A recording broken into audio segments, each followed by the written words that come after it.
Ladies and gentlemen, it's Real Madrid 4, Sevilla 2. What a wonderful game. It's an absolutely perfect game we had today.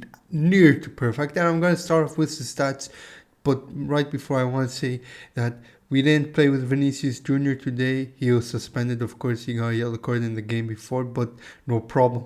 Mbappe stepped up beautifully, and as well as Rodrigo, Fede Valverde, and Brahim Diaz, all goal scorers of today's game. So, quickly going through the stats, we got 16 shots, 8 on target, 60% possession. Of course, we had a lot more, but towards the end of the game, it dropped down, and Sevilla had more control of the ball. We had 90% pass accuracy, 5 fouls, 1 yellow card, and 3 offsides. In terms of offsides, I'm pretty sure we've improved as well quite a lot compared to quite some games we've played before. Not, I don't even mention them, do I? Guys, this was an absolute banging game. Mbappe, the man of the match by far, with a 8.8 rating. What do you expect? He scored the first goal of the game, an extraordinary goal that caught me and probably many people off guard because of his current run so far in his La Liga or Real Madrid debut debut. I don't know what they say. So, but today he has, even without the goal he scored, he played a fantastic game. He made dangerous dribbles. He had a lot of chances that he could have scored or should have scored, but it was very delicate, but they were very difficult as well. He played very good ball and chemistry with his team, hence the goal. Hence the assist he gave to Brahim Diaz. Beautiful play between him, Vasquez, and Brahim Diaz. It was an absolute beautiful play, a collective team goal. Of course, the 2 goals we conceded. The first one, well, it was obviously the both goals that Sevilla scored were fantastic goals. There was nothing wrong with it. They were beautiful, good.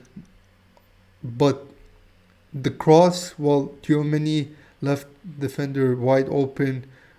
Of course, if you're gonna header the ball into a goal that is pretty much so empty, yeah, Courtois can't really do much about it. He's not that far of the goal. He has like 3 meters of wide space, maybe more. He just easily headed it right into the center of the goal, and it went in.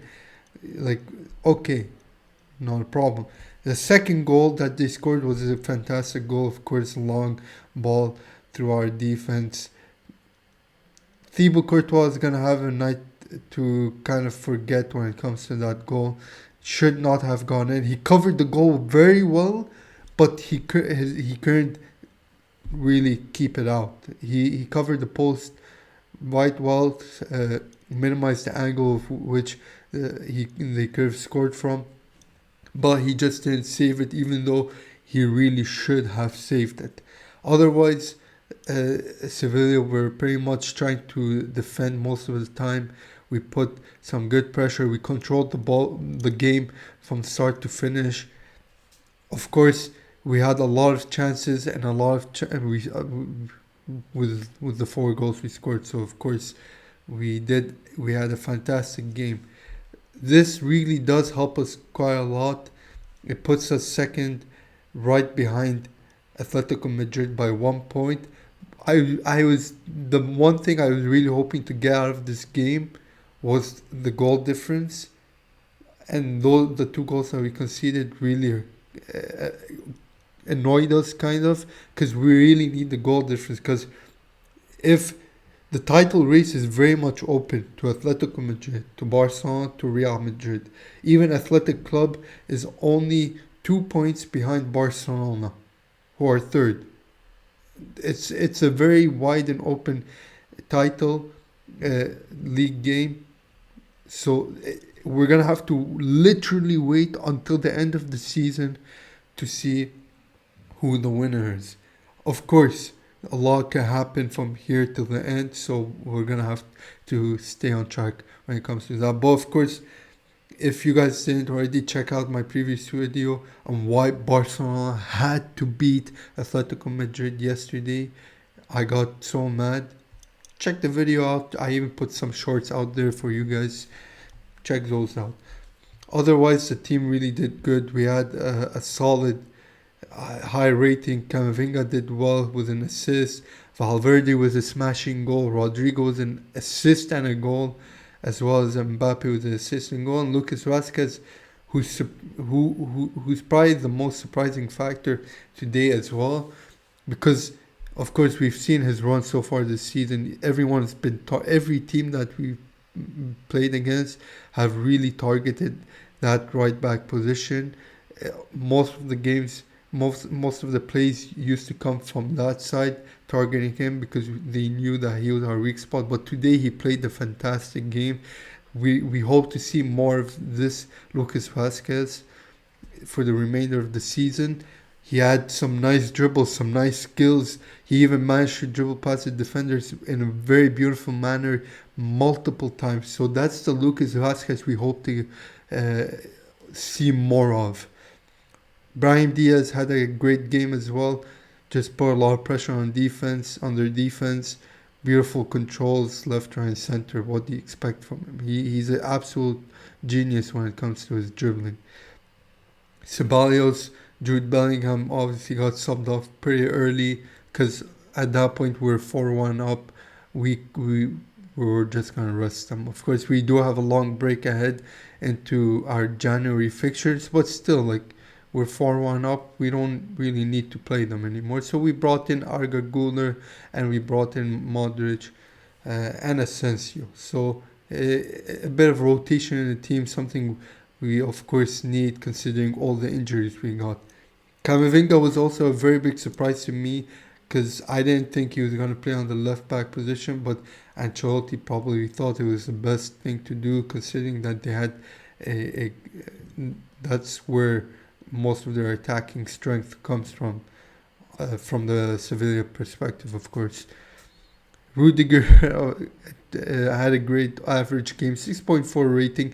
Tchouaméni and Courtois still need to, of course, guys, keep in mind, Tchouaméni, that's not his position. He did well, except for that one pass. Courtois could have considered a goal from his missed pass because of him and Tchouaméni. So he tried to pass it to Tchouaméni. It was way off where he was, and then thankfully Courtois made the save. But hopefully we try and avoid such mistakes because that could have easily been another goal against us. Unfortunately, today I think Jesus Navas' last game. I don't know. I think today's Navas' last day. A legend of the club, of his club. At the age of 39, puts you in perspective because Luka Modric is also 39 years old. So a legend leaves, a legend comes into the game to continue his masterpiece in midfield area. So, hopefully we'll enjoy the rest of whatever we have with Luka Modric. We already lost Toni Kroos and we're very upset, and hopefully we see more of Luka Modric creativity and genius magician plays out there. Ladies and gents, that's basically it. We just had a very solid game. We controlled the game very well. There isn't much more to add. Of course, we have a game in hand. Atletico Madrid have a game in hand. When those two games are played, then we can have a better understanding of where this league is going to go. But there is a whole lot more to come out in La Liga and outside of La Liga, with the Champions League, with the Copa del Rey, with the Super Copa de España, and so on and so forth. So stay tuned for those because I will be releasing videos regarding that aspect as well. Thank you very much for watching. This is MAHADONIII Talks Football. I'll see you guys on the next one. Make sure to also comment down your ideas. I'd like to hear what you guys think, and I'll of course reply to whatever you have to say if it is good. Alright guys, bye bye.